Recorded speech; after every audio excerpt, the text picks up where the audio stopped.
Hay pocos símbolos más miserables que un político cagado en guita, canchereando con que bajó la pobreza, mientras casi 1 de cada 3 compatriotas no llega a pagar lo elemental para su familia. El INDEC dio a conocer los datos de la segunda mitad del año pasado. Dice que la pobreza alcanzó al 28,2% de la población en ese segundo semestre.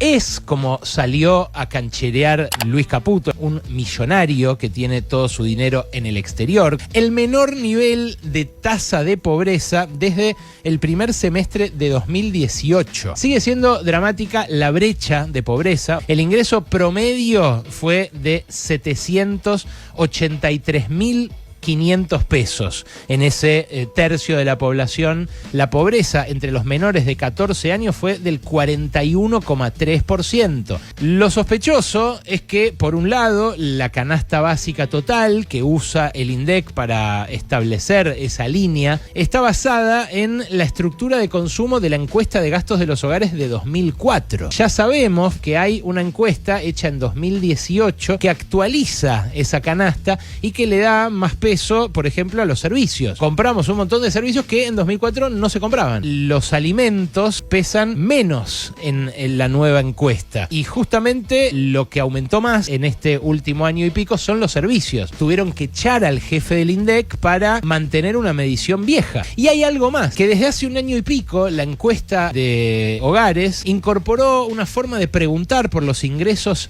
informales que muestra un sospechoso incremento de los ingresos en negro. Aumentaron desde que asumió Milei 565%. Y los ingresos de la gente que está en blanco aumentaron igual que la inflación, un 332%. ¿Alguien conoce a un laburante negro que haya aumentado sus ingresos tanto? Este dato de pobreza es contradictorio con el hecho de que aumenta el desempleo, de que aumenta el pluriempleo, de que la informalidad aumenta según el INDEC y se destruyen puestos de trabajo en el sector formal según el Ministerio de Trabajo, con que el consumo masivo muestra una tendencia decreciente muy pronunciada. Es contradictorio con que la actividad económica está estancada, con el hecho de que el poder de compra de la asignación por hijo en el último año cayó ese poder adquisitivo. Es contradictorio con el congelamiento del bono. Empieza a hacer ruido un índice que tiene tanto de sospechoso. Si desglosamos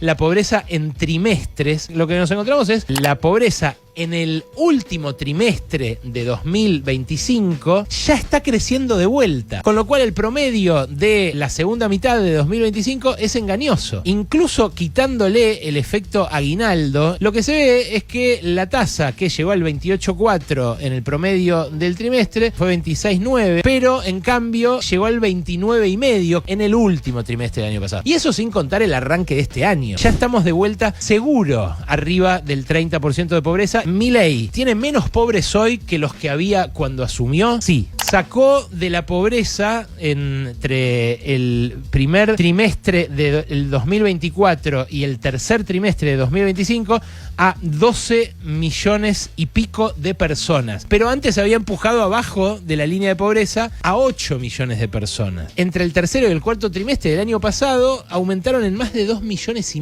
la cantidad de personas que padecen la pobreza. Con ese sub y baja, el neto a Milei le da todavía negativo. A Alberto Fernández, si le sacás la pandemia, el neto le da más positivo que a Milei. A Macri, en cambio, le da un neto positivo. Estos niveles son escandalosos. El que festeja ahora a Caputo con Milei, que dicen que van a seguir bajando cuando todos vemos que no. El que celebraba el peronismo, el que se llevó puesto a Macri. La discusión relevante pasa por evaluar cuál va a ser el nuevo piso donde va a quedar la pobreza después de este ajuste. Y lo que se ve es que cada ciclo de ajuste deja una pobreza más alta. Antes de la dictadura, lo que había era una pobreza de un dígito. Después del Rodrigazo y de la dictadura, lo que tenemos es un escalón del 20%, que salta después de la crisis de la deuda a un escalón bien consolidado, que después de 2001 se convierte en un 33, que después, y está en otro color porque cambiaron la medición de la pobreza, bajó sostenidamente durante los 2 primeros gobiernos kirchneristas kirchneristas, pero se estancó en el último. Se instaló la sensación de que un cambio podía hacer bajar la pobreza. Lo que hizo fue dispararla. Lo que ocurrió con el ajuste de Macri y con la pandemia es que tuvimos un escalón, y lo que ahora festejan que bajamos es muy poquito. Esos festejos son festejos de gente que está muy ajena a experimentar la pobreza en carne propia, que sí son empobrecedores seriales, que arrancaron con una mega devaluación que hundió en la pobreza a 8 millones de personas, y lo que me preocupa es que a este escalón le siga otro todavía más alto.